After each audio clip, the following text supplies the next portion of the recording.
Bonjour tout le monde. Aujourd'hui c'est le 9 janvier 2024 et vient le moment de faire le point sur la saison 2023 au potager et de vous adresser tous mes vœux pour cette nouvelle année 2024. Voilà, je vous adresse tous mes vœux. Alors, je me suis installé sur une chaise dans la partie sud de la maison. Il n'y a pas de soleil, ça caille un peu, il fait 2 degrés. Mais bon, ceci dit, voilà, c'est agréable. Ça fait longtemps que j'ai pas fait de vidéo, donc ça me fait plaisir de vous retrouver aussi. Et voilà, l'objet de cette vidéo, ça va donc être de faire le point sur l'activité potagère de cette année 2023.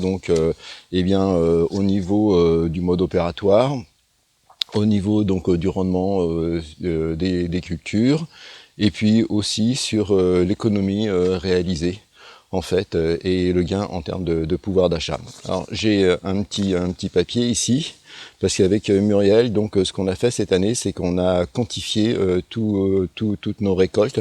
Donc Muriel a fait un petit document sous Excel, avec des petites cases qui vont bien en fait, pour répertorier en fait les légumes, et à chaque fois on a séquencé en fait les dates de récolte avec le poids. Et en fait, ça a été une année très productive malgré la chaleur qu'il y a eu. Certaines récoltes ont souffert, d'autres s'en sont sorties un peu mieux.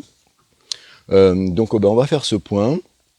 Déjà, ce que je voulais dire, c'est que finalement, mon changement en fait d'orientation avec une culture plus rapprochée au niveau de la terre, dans cette philosophie en fait de culture sur sol vivant, c'est-à-dire nourrir son sol de sorte à ce que celui-ci puisse après nourrir correctement en fait ses plantes et fournir des légumes et des récoltes abondantes. J'ai vraiment vu un réel changement. Sur cette première année, c'est vraiment notoire. Je me suis aussi beaucoup plus concentré sur la culture au potager. Précédemment, les autres années, je faisais ça sérieusement, mais on va dire un peu moins sérieusement quand même, un peu plus à l'arrache. Donc maintenant, je vous avais fait une présentation. Déjà, je suis un peu plus structuré. Je travaille avec un logiciel qui me permet d'avoir une vision sur le long terme. Je travaille en amont, et ce qui me permet en fait finalement d'avoir une très bonne projection, un renouvellement de culture sur les planches. Voilà, j'ai une lecture qui est beaucoup plus intéressante. Et ça me libère beaucoup de charge mentale et ça me permet finalement de faire autre chose. Ce travail aussi d'organisation a été bénéfique. Et puis aussi le travail du sol qui a été complètement différent. L'arrivée de la grelinette, des amendements plus réguliers et mieux étudiés et plus divers aussi. Je vais refaire un petit point pour ceux qui découvrent la chaîne. Les amendements, ça a été principalement du fumier de cheval, hein, fumier de cheval qu'on achète en fait sous sachet en jardinerie. Ça a été, là j'ai mis 300 kilos par exemple pour 220 mètres carrés de culture, de surface cultivable. Ça a été la fiente de poule, sous forme de granules. Plusieurs, je crois j'ai mis 4 paquets de 15 kilos. Ça a été de la cendre aussi. Ça a été du compost aussi. Puis des petites choses, un peu de compost de surface aussi de temps en temps quand l'occasion se prêtait.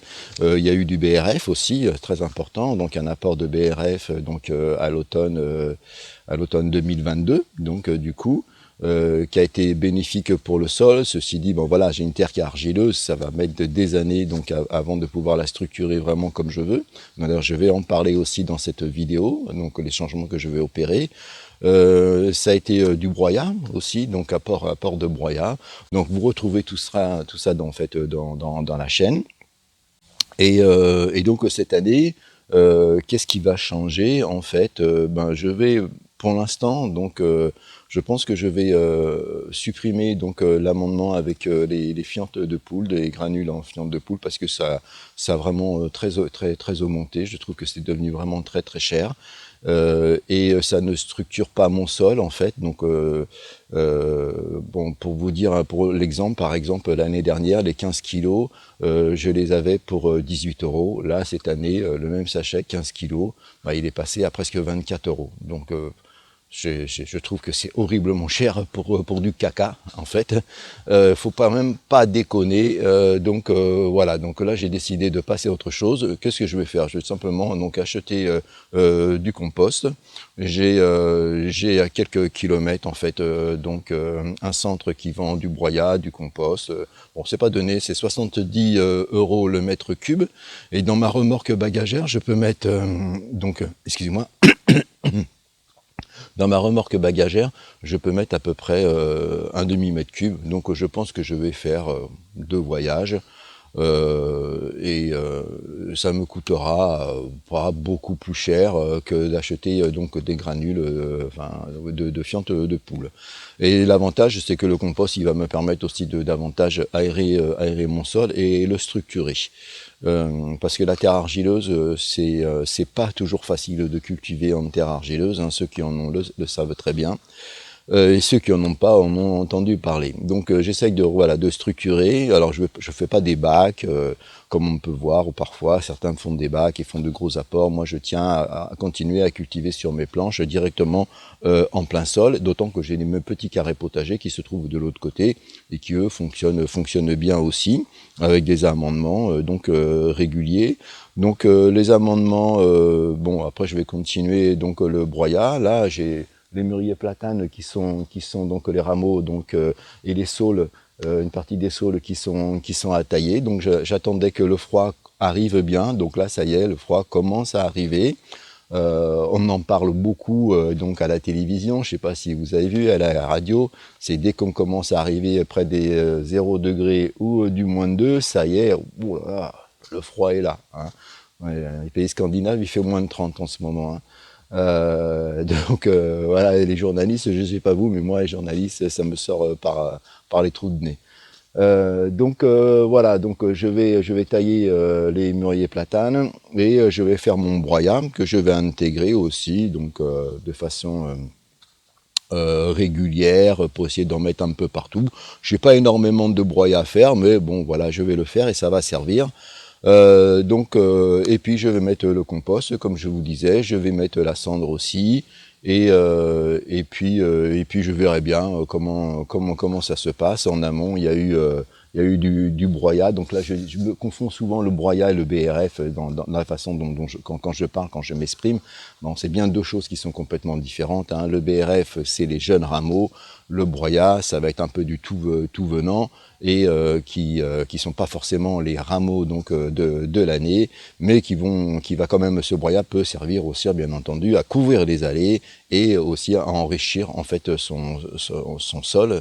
Ça fonctionne visiblement bien. En tout cas cette année, moi, ça a été une intégration donc au potager, du broyat. Hein. Le principe a été simple, c'est que étant un peu méfiant sur tout ce qui est un petit peu nouveau, donc j'ai voulu dans un premier temps tester sa capacité à se décomposer et j'ai donc mis mon broyat de feuillus dans mes allées.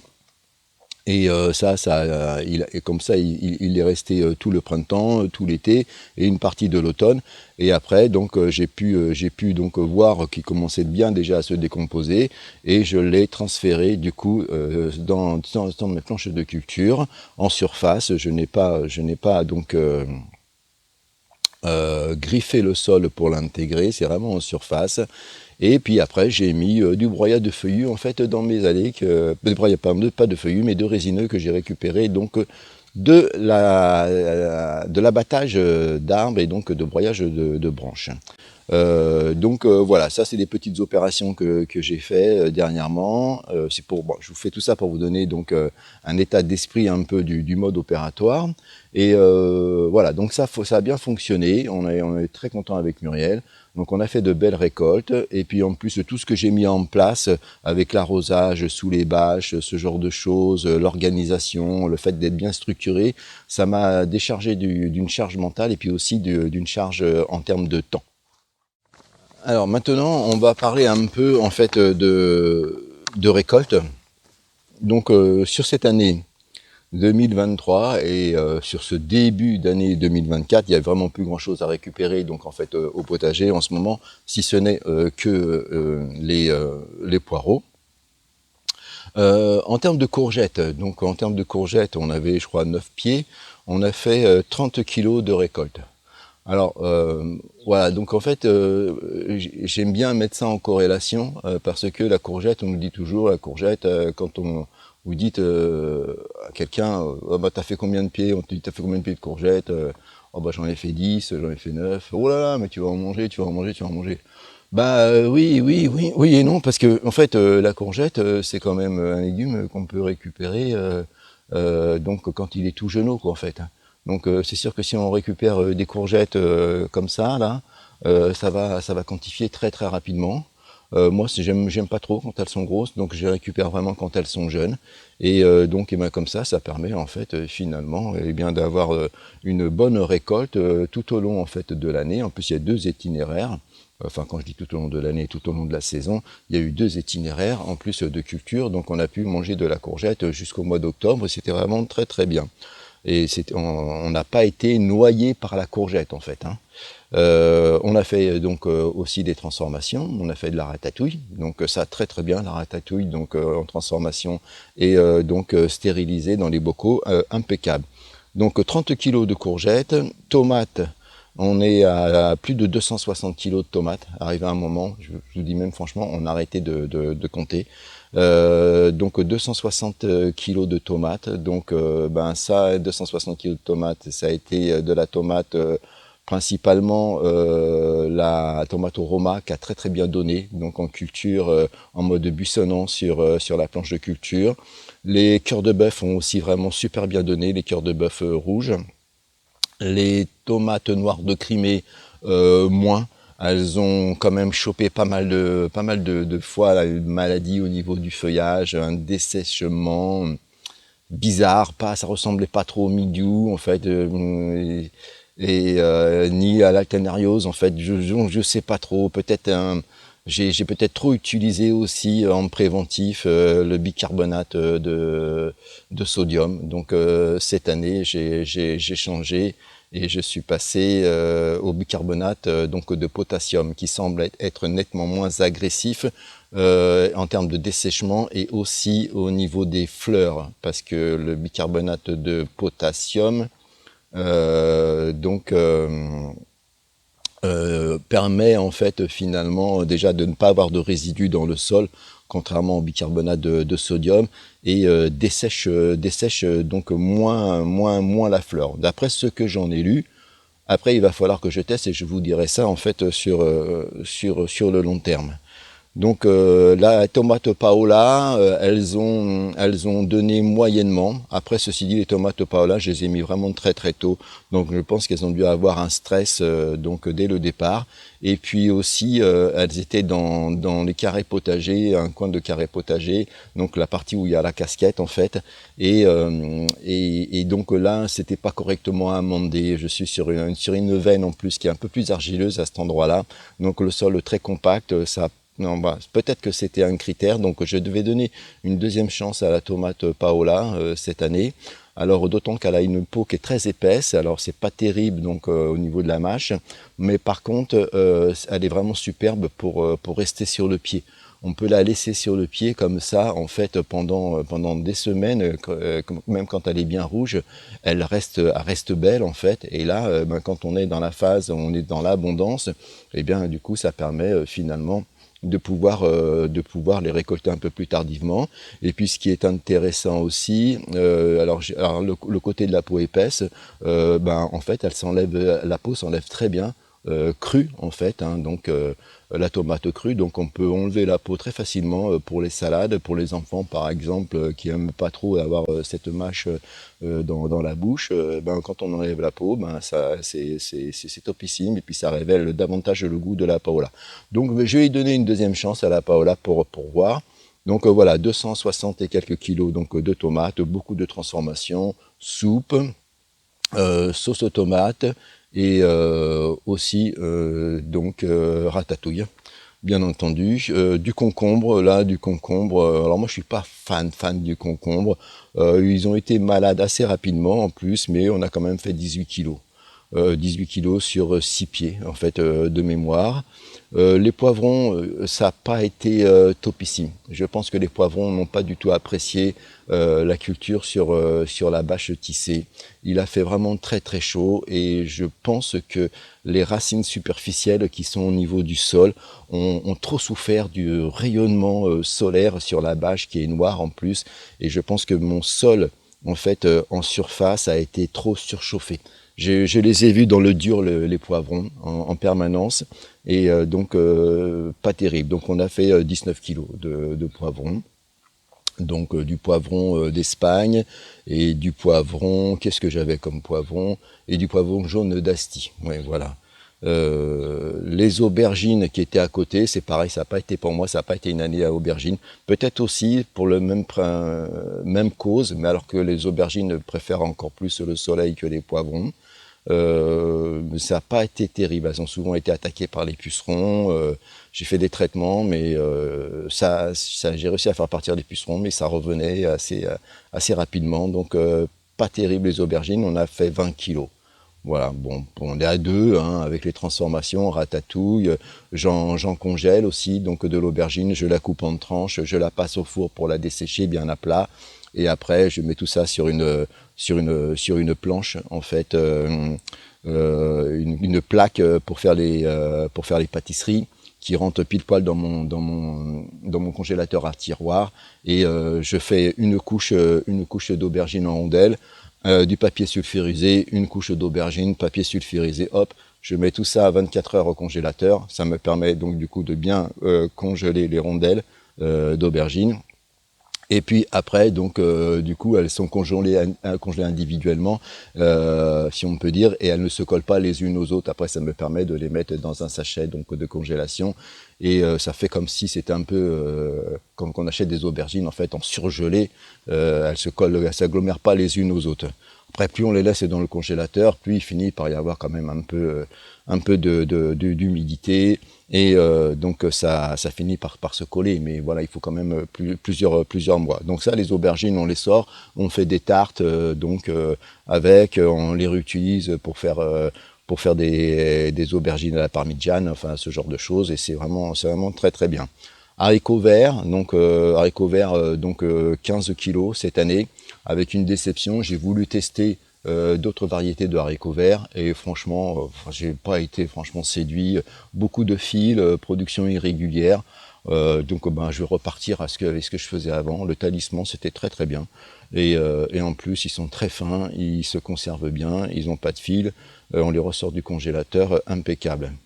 Les melons, grosse production de melons, plus de 80 kilos de melons, avec c'est pareil 2 itinéraires. Donc les melons, j'ai eu des melons en fait qui étaient vraiment très bons. Par contre trop gros. Donc melon cantaloupe charentais, trop gros parce que finalement avec le sol argileux, pas suffisamment drainé. Le melon a besoin d'eau au début, mais après il faut éviter qu'il soit dans un environnement trop humide en fait, parce que s'il a de la flotte à disposition, ça va pomper, ça va le faire grossir, et à un moment donné ça a fini par l'éclater, et quand il s'éclate, c'est les fourmis qui vont déjà dedans parce qu'il est déjà bien sucré, mais au niveau de la conservation après c'est pas topissime. Donc là il va y avoir une autre philosophie en fait de culture du melon. Je vous en parlerai lorsque je ferai une vidéo spécifique là-dessus. Là, j'ai fait une petite vidéo de 7 minutes aussi sur donc tout l'itinéraire de culture 2023 sur le melon. Hein, certains l'ont vu peut-être. Moi, je fais pas des grosses vidéos. Enfin, je fais pas des vidéos avec des grosses vues. Hein. Ça peut être 1 millier de vues maximum. Hein. Les oignons, ça a très très bien marché, les oignons. Donc 3 variétés d'oignons. Donc La seule dont je me rappelle, non, il y a quand même l'oignon jaune, ah si, ça y est, l'oignon jaune, le sturon et le Stuttgarten, je crois. Bon, excusez-moi pour la prononciation, mais voilà, 60 kilos d'oignons, vraiment, ça a vraiment cartonné. Donc on l'utilise beaucoup parce que c'est une base pour les transformations aussi. Le melon, c'est vraiment, l'oignon, c'est vraiment très intéressant. Donc on a fait pas mal on a donné pas mal d'oignons aussi à la famille, hein. Les pommes de terre, donc on a presque 73 kilos de pommes de terre avec la petite caillade que j'ai eue malheureusement. Peut-être que vous avez vu la vidéo, hein, je peux revenir là-dessus. Ça m'a assez perturbé comme ça. Donc si vous n'avez pas vu, ben, allez voir la vidéo sur la pomme de terre et la caillade. La betterave, bon, on n'en fait pas grand-chose en betterave, d'autant qu'elles ont attrapé donc une maladie, un insecte, une mouche qui est venue pondre. C'est le problème avec le réchauffement. Plus ça se réchauffe, et puis on va choper donc des saloperies sur les cultures. Donc la betterave, on a fait 6 kilos. Les salades, on n'a pas compté les salades. Les potimarrons, bon là les potimarrons, ça a cartonné. On a fait 120 kilos de potimarrons. Beaucoup trop, mais bien sûr on a fait des dons. Pour mémoire aussi, on n'est que deux, ça fait beaucoup de cultures, mais on fait des dons aussi au Resto du Cœur, voilà, qui sont chez nous, donc pas très loin.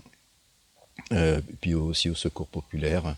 Voilà, donc ça permet d'aider en fait, hein, des gens qui en ont besoin. Et puis comme ça, ils ont des légumes bio du potager.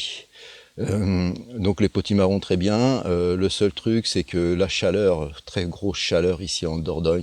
Donc j'ai des potimarrons qui ont éclaté avec la chaleur, le soleil.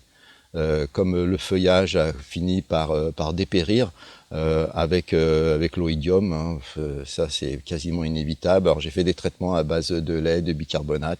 Le lait ça a très bien marché, mélangé donc au bicarbonate. Ça a ralenti, mais à un moment donné, quand c'est dedans.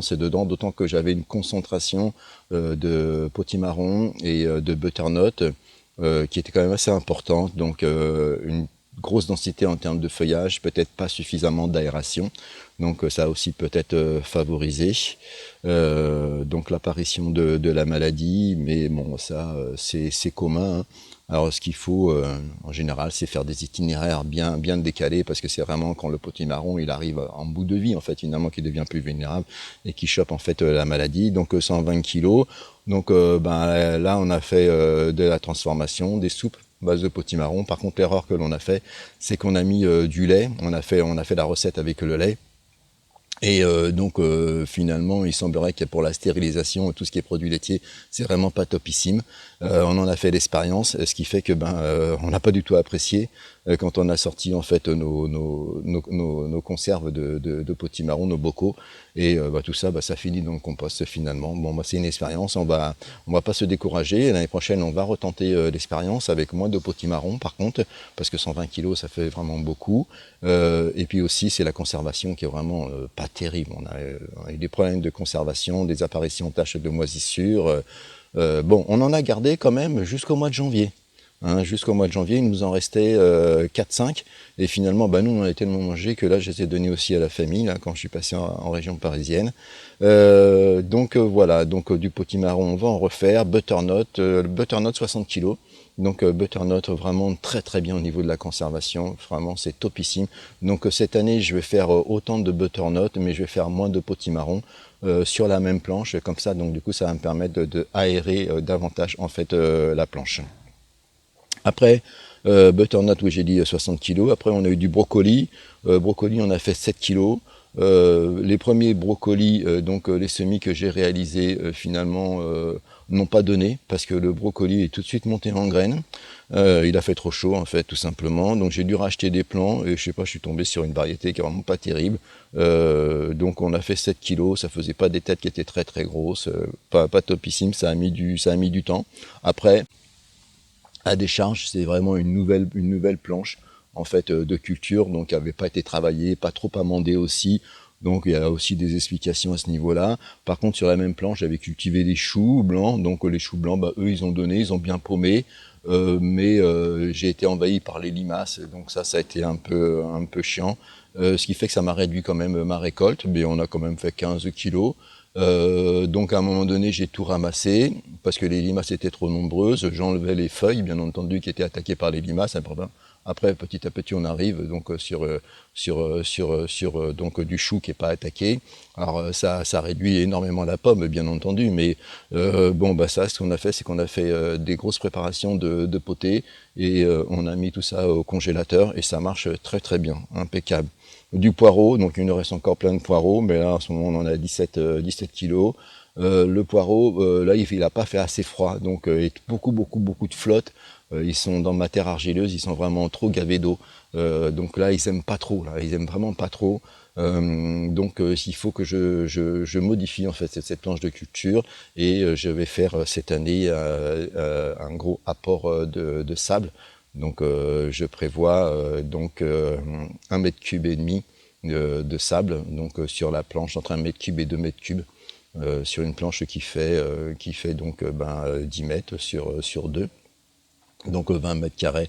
Donc je prévois quand même un gros amendement au niveau du sable pour drainer tout ça. Et puis aussi pour essayer aussi de faire de la carotte sur ces deux parties-là. Je vais associer donc poireaux carottes. C'est avec les anciens, ils associaient beaucoup poireaux carottes pour lutter contre la mouche. Voilà, donc après les épinards, les épinards, cette époque de l'année, je suis déçu, ça donne pas des masses. Pourtant c'est sous tunnel, ça pousse extrêmement lentement. Donc j'ai fait des cueillettes, mais j'ai pas pesé parce que l'épinard, voilà, c'est comme les salades quoi. Le fenouil, donc 6 kilos, le fenouil très très bien à cette période de l'année. Donc avec un semis sur l'été, vers le mois d'août je crois de mémoire. Puis une plantation sur septembre, donc pas mal. Ça a résisté au froid. Après, ça finit par se colorer un peu en jaune, donc quand il fait trop froid. Donc là, il m'en reste quelques-uns, mais je les ai juste laissés comme ça. Ils sont plus consommables maintenant. Mais bon, c'était intéressant. Bon, ben voilà, tout ça en fait fait que on a récolté 807 kilos en fait de légumes. Et donc on a quantifié la valeur en fait de ces légumes par rapport au prix qu'on a pu observer sur notre marché en fait en bio, et on dépasse facilement les 2 000 € hein, quand même. Hein. Donc du coup c'est une année qui est très positive en fait pour nous en termes de gains de pouvoir d'achat, parce que j'ai Muriel qui en fait s'occupe de la gestion des comptes et qui trace tout, donc on sait exactement ce qu'on consomme, donc uniquement en termes d'alimentation, ce genre de choses. Et en fait, on a fait un gain avec donc toutes nos récoltes et toutes nos transformations, parce que cette année, c'était un vrai changement en fait de mode opératoire. On a fait vraiment beaucoup de transformations donc en congélation et en stérilisation. Et donc finalement, ce qu'on faisait pas les autres années, parce qu'on avait aussi moins d'abondance, parce qu'on n'était pas dans la même philosophie en fait de travail du potager. Et donc là, finalement, on l'a ressenti énormément sur le budget, ce qui fait que sur notre budget annuel, avec toute notre production, on a une baisse en fait donc d'achat qui représente 1 200 €. Donc 1 200 €, c'est énorme en fait quand on tient compte aussi de l'inflation qui sur 2 ans est dans les 20%. Donc c'est vraiment en fait une très grosse économie. Et j'en parle parce que pour dire que finalement, quand on a un bout de terre et quand on a peut-être des difficultés financières ou parce que on gagne peut-être pas correctement sa vie, enfin j'en sais rien, donc on a du mal à joindre en fait les deux bouts. Si on a un bout de terre, cultivez, faites votre potager. Au début, c'est pas simple, mais il y a plein de youtubeurs qui font du super boulot en termes de pédagogie, et vous pouvez apprendre assez facilement. Moi, je suis en milieu rural, le nombre de personnes qui sont en difficulté et qui ont de la terre et qui ne cultivent pas. et qui se plaignent que finalement que la vie est trop chère. Et de leur dire à un moment donné, il faut y aller quoi. C'est à la portée de tout le monde de faire un potager, c'est pas compliqué. Après, il faut faire attention dans les vidéos parce que beaucoup de youtubeurs ont trop tendance à montrer tout ce qui fonctionne, ont l'impression que tout est merveilleux, alors que finalement, au potager, tout n'est pas merveilleux. Ça demande aussi beaucoup de travail et il y a aussi des échecs. Donc ça peut en décourager quelques-uns.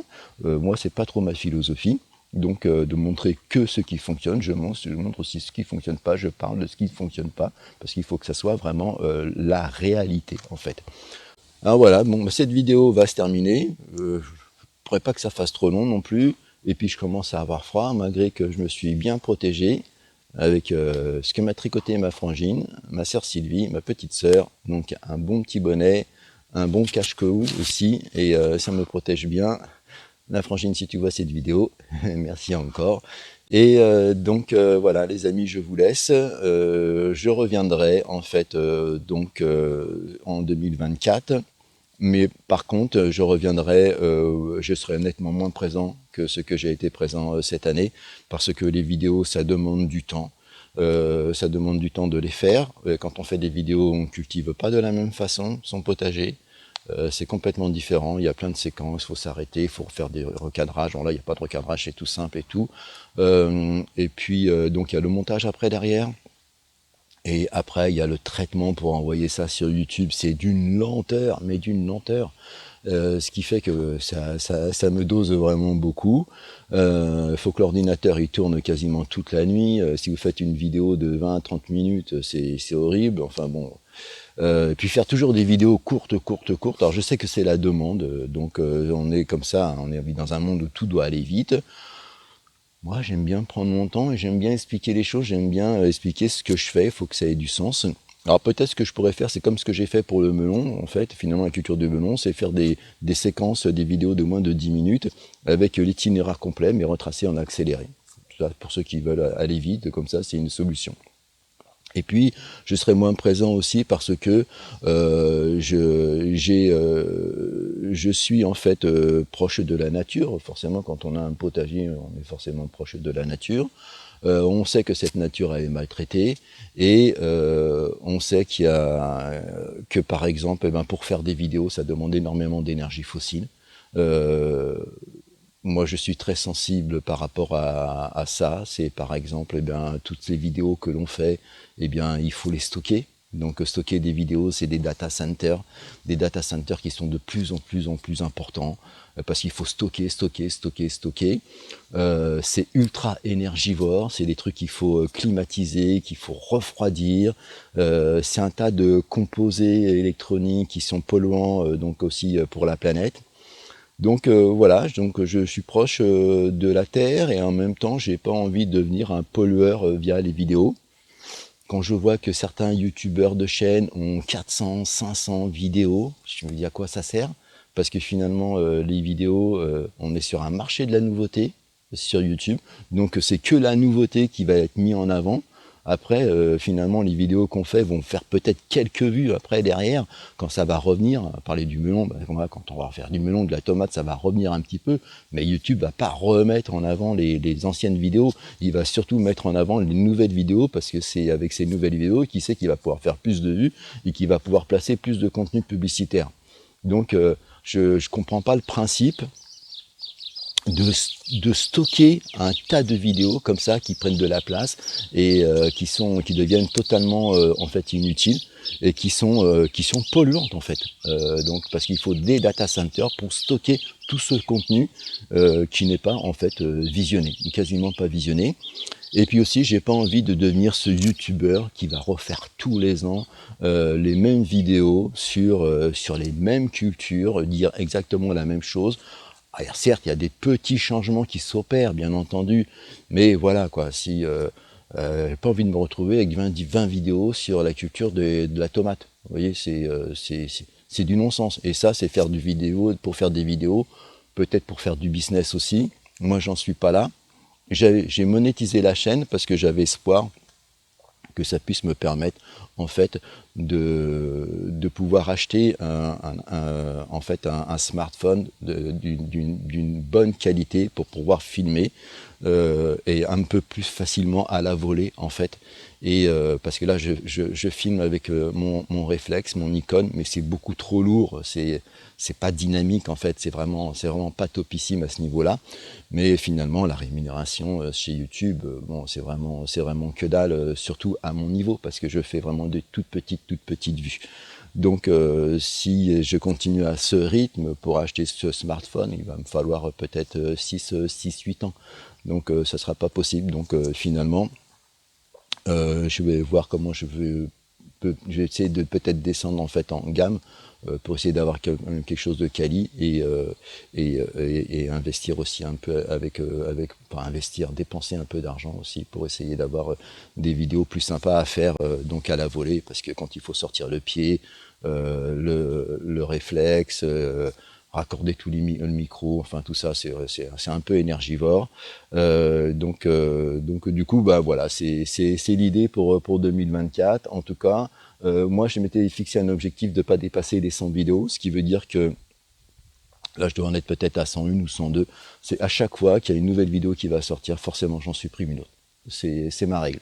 Donc petit à petit, vous étonnez pas si vous, éventuellement vous êtes du genre à revenir sur des vidéos, ce qui m'étonnerait, mais vous étonnez pas si ça baisse, parce que voilà, je vais continuer à faire des vidéos, mais j'ai pas non plus envie d'en faire 500, j'ai pas envie d'avoir une bibliothèque de 500, comme je vous l'ai dit, qui ne sert strictement à rien du tout, sauf à polluer et donc à faire qu'il faut toujours de plus en plus de data centers pour venir stocker tout ça. Et par exemple, moi, ma page Facebook perso, tous les ans, ma page Facebook, ben, je supprime toutes mes publications.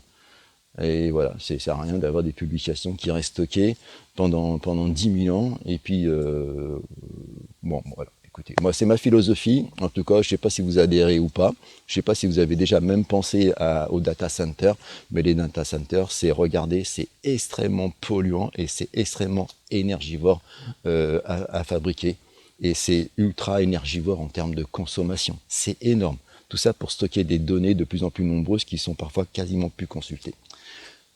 Les amis, c'était la petite note de fin sur une petite note un peu écologique. Voilà, j'espère que je vous aurai pas trop gavé avec ça. Je vous dis ciao et puis à une prochaine vidéo. Ciao, bye.